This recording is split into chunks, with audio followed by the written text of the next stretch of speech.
Okay, welcome. Thank you all for being here. My name is Taylor Gels. I'm a Canals Marine Policy Fellow at NOAA Oceanic and Atmospheric Research, and I'll be the session moderator today for our panel, Incorporating Social Science into the UN Decade of Ocean Science for Sustainable Development. I'm going to give you a brief introduction into the decade and hand it off to our amazing panelists. So the UN General Assembly called for this UN decade and asked the IOC, the Intergovernmental Oceanographic Commission, to organize a consultative process to engage the whole UN system, which is 27 different agencies and member states and stakeholders, to prepare an implementation plan for how to go about this ocean decade. And the goal was to catalyze this decade, but knowing that there's not going to be any new funding. So we're trying to change the ocean and bring it into the ocean we want with no new resources. But the vision is to really transform the knowledge of the ocean system, its role in Earth and climate system, including the human component and its biodiversity and the seabed to support sustainable management. The ocean decade is really relevant considering the growing international coherence on areas of knowledge and data gaps and overarching priorities that are related to the ocean.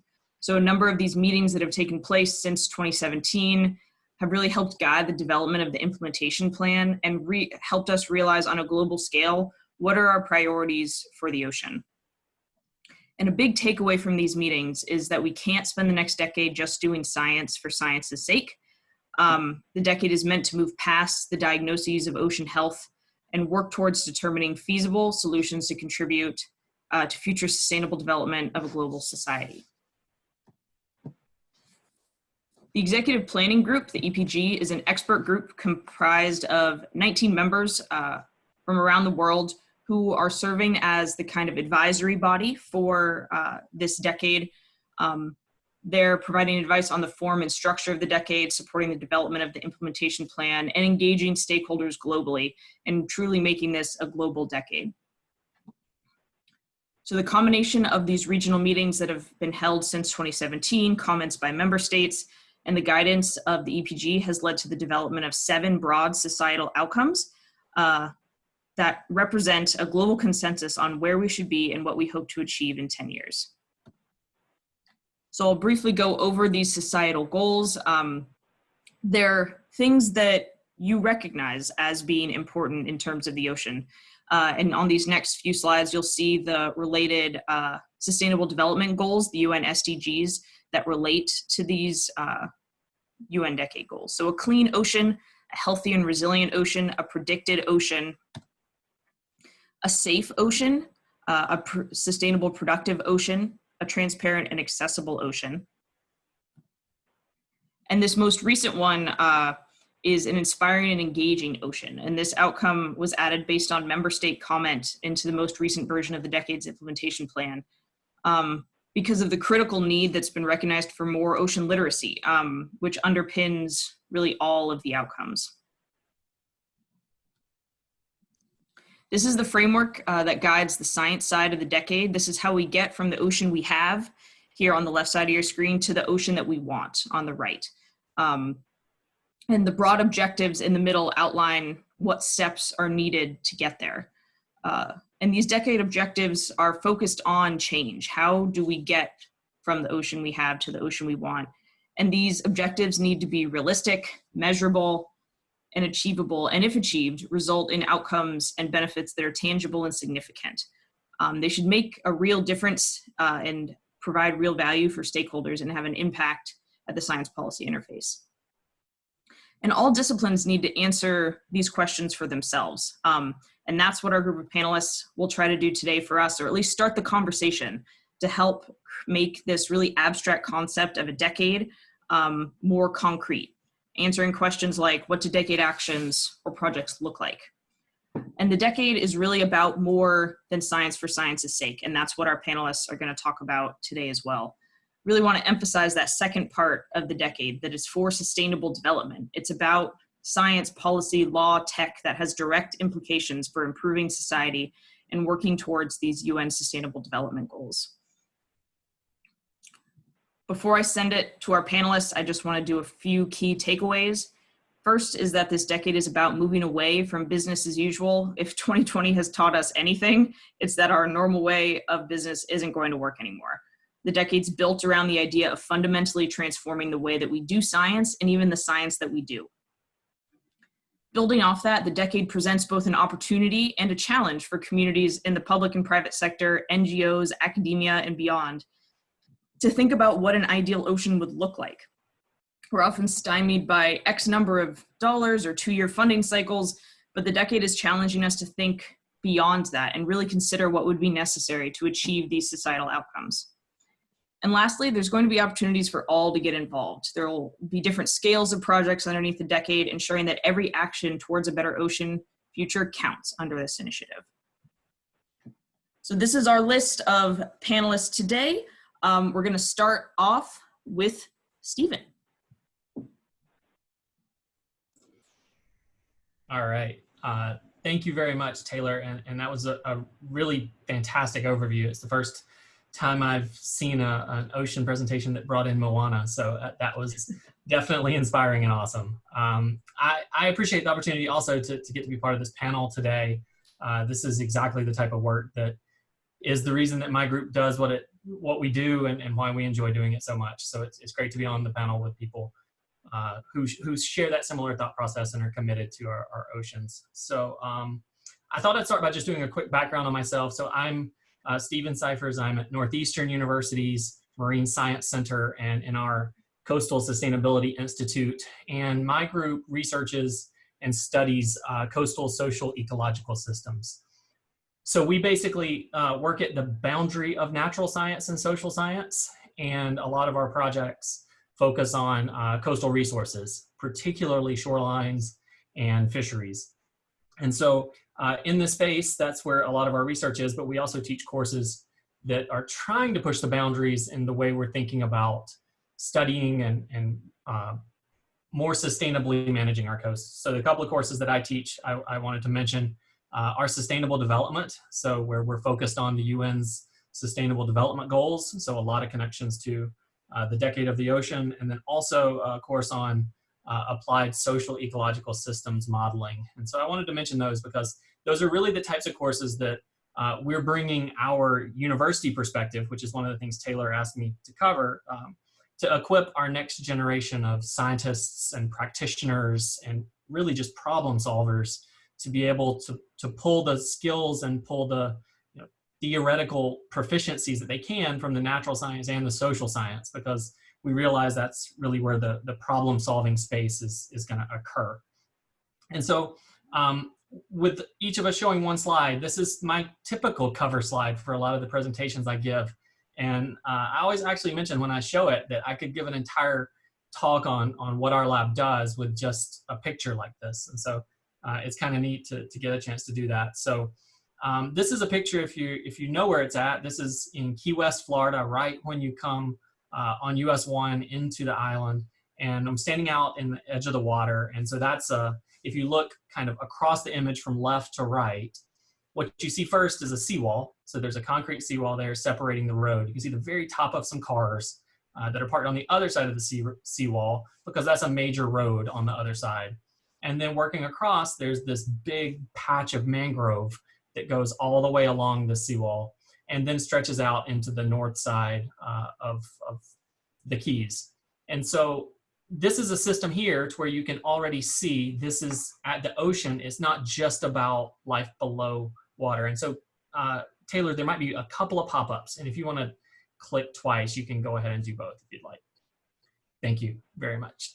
So, when we start thinking about how our work connects to the decade of the ocean, and particularly the UN Sustainable Development Goals, it's really simple to start seeing some of those initial connections. So we think a lot about life below water, how well seawalls versus mangroves impact fish communities or provide nursery habitat. And then we've thought a lot about life on land, about how these support bird communities or nutrient transfer between the land and the sea. And increasingly, there's been a lot of attention across the importance of thinking about preserving ecosystems for climate adaptation or climate mitigation as well. The one that I wanted to add in addition to this, when I was just making some connections to the goals, is the partnerships for the goals. And that's another reason that I really applaud Taylor on this panel that she's pulled together. Is this is a snapshot of organizations that are really working across these spaces. So the nonprofits, the environmental groups, federal agencies, sea grants, academia, this is where I think these types of partnerships will have to occur within countries. Also then recognizing, spanning outside of countries, some places are more financially equipped to do more. So, this is where we're starting to think about this particular perspective on studying our coastal social ecological systems, so that we can think about not just understanding them, as was mentioned, for their basic science, but also thinking about the benefits they provide to society and how can we most sustainably kind of manage them. And the thing I would mention here is this is really something where there are opportunities and everyone can contribute, because we have so many natural science and social science gaps to be able to push these systems in the directions where we want to see them as sustainable as possible. And so the last thing that I was going to kind of close with are a few takeaways. I was trying to think about the things that we are prioritizing the most, or thinking about the areas where we need to do better in our research and teaching. And so I just had 4 really quick thoughts.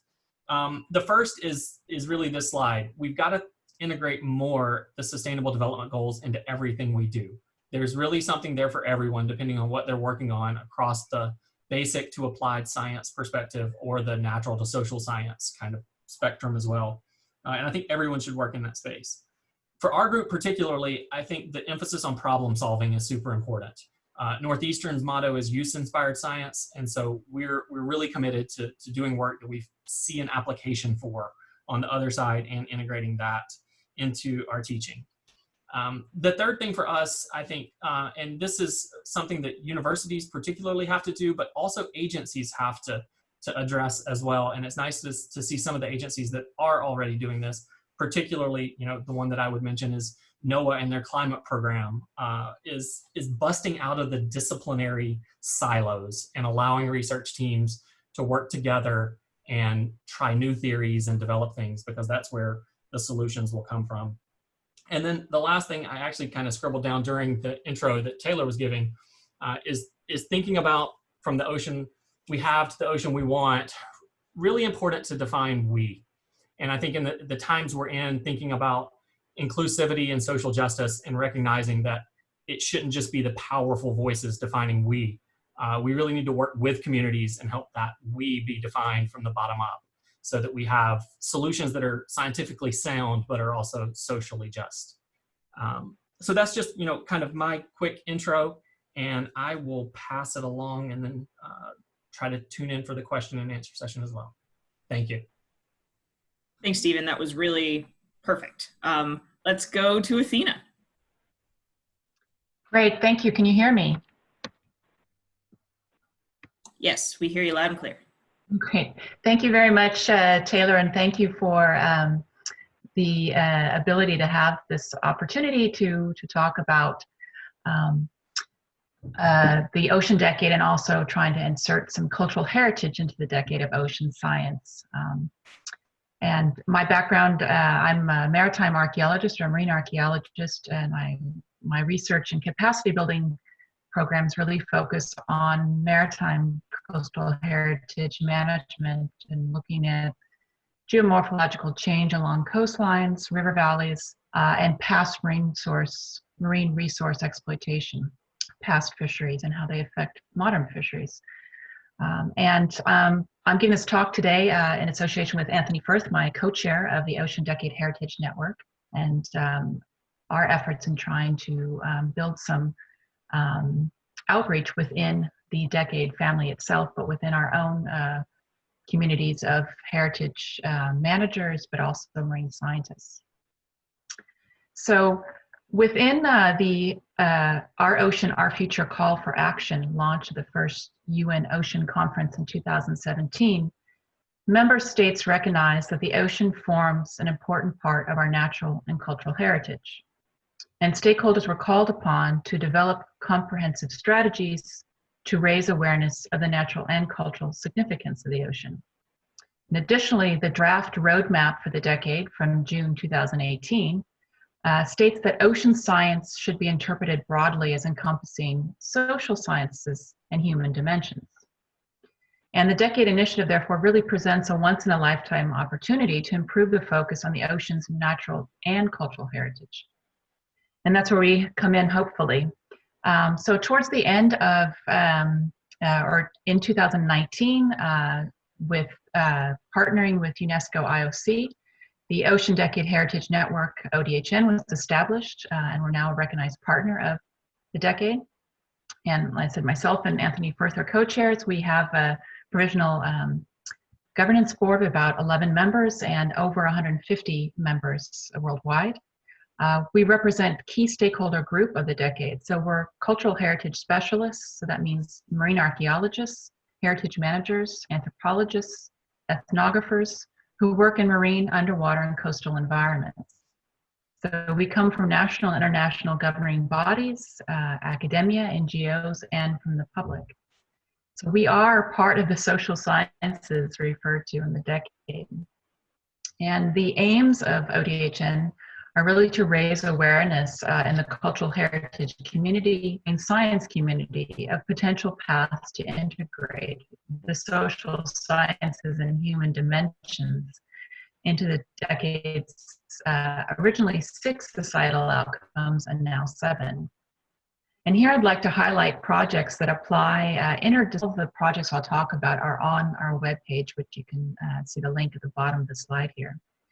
So not only do these methods of social science-based investigation overlap and rely upon marine sciences, but these investigations allow us to inform the present and understand future patterns where we face marine pollution, sea level rise, and other hazards, and contribute data to ecosystem management.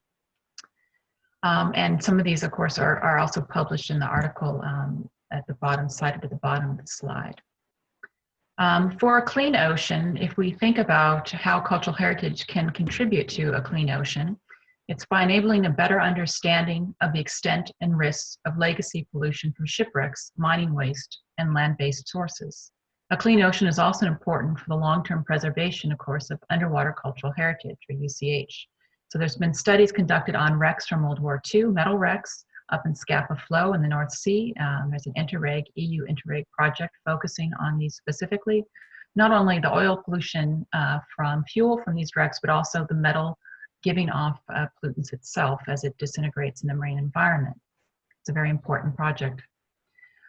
If we think about the second societal outcome, a healthy and resilient ocean, cultural heritage is fundamental to understanding how many coastal and marine ecosystems achieve their present form and to understand the pressures upon them. So cultural heritage can be an important component of marine ecosystems. And I would like to name the EU-wide Pericles project here. This is looking at sustainable usage of maritime and coastal cultural heritage, especially looking at how fishing communities adapt over time in coastal and nearshore environments. And right now they have some great projects looking at algae and seagrass harvesting. If we look at a predictable ocean, understanding the ocean's past, human interaction with the historic environment. It's essential to understanding our ocean present and to forecasting change and its implications for human well-being and livelihoods. And right now there's the Global Oceans Past Initiative. It's also a network, but past projects like the History of Marine Animal Populations and the Pericles Project have also looked at worldwide effects of using marine resources. If we think about a safe ocean, cultural heritage informs the understanding of coastal inhabitations and intervention in the past and present, including the impact of previous catastrophes, so identifying risks, present examples of human adaptation, and to encourage resilience. And so this, for example, if we think about tsunamis and storm events, especially research conducted in the Pacific Rim, but also in the Mediterranean, looking at sea level change and past reactions to these through populations movements. A sustainably harvested and productive ocean, cultural heritage is a major contributor to the blue economy, and especially through recreation and tourism, increasing productivity should enhance and not damage irreplaceable cultural heritage. And one of the projects that's taking place in East Africa is Rising from the Depths. And this is utilizing marine cultural heritage to help develop sustainable social, cultural, and economic benefits for local community. It's very much a citizen science initiative that's taking place there. And if we look at the last one I have here, the 6 societal outcomes, a transparent and accessible ocean. Information about cultural heritage is fascinating to the public and enables engagement with many topics in ocean literacy. Information about cultural heritage is also essential to understanding the past, present, and future of humanity's relationship with the seas and ocean. And a project I'd like to cite here is the Gathering Information via Recreational and Technical Scientific Divers, or GERT divers. It's a no-impact citizen science project, originally started in Eastern Australia, now moving to Eastern Canada as well. And it trains members, diving members of the public to document physical and natural features in underwater cultural heritage and open environments to try and facilitate protection and management initiatives. And a lot of these projects I mentioned today, they also overlap throughout the 6 societal outcomes I've talked about. So it's not just exclusive to each one. And there are many, many more cited on our website. And why are we doing this? Really to look at this ultimate aim through trying to include cultural heritage within a decade of ocean science. And it's really to focus on cultural heritage specialists in marine science working more widely together over the course of the decade. And this collaboration should enable practical recognition of the mutual interdependence of marine science and marine archaeology and cultural heritage management. We argue that cultural heritage should be acknowledged as a medium for engaging the public in addressing sustainability of our coasts, seas, and oceans, including through citizen science to investigate, protect, and celebrate long-standing relationships between people and the sea around the globe.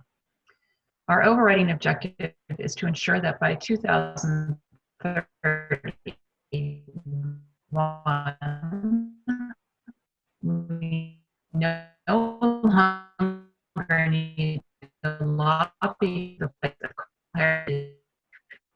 This is to help us to get to the ocean that we want. Thank you. Thank you, Athena. Okay, I'm going to stop recording.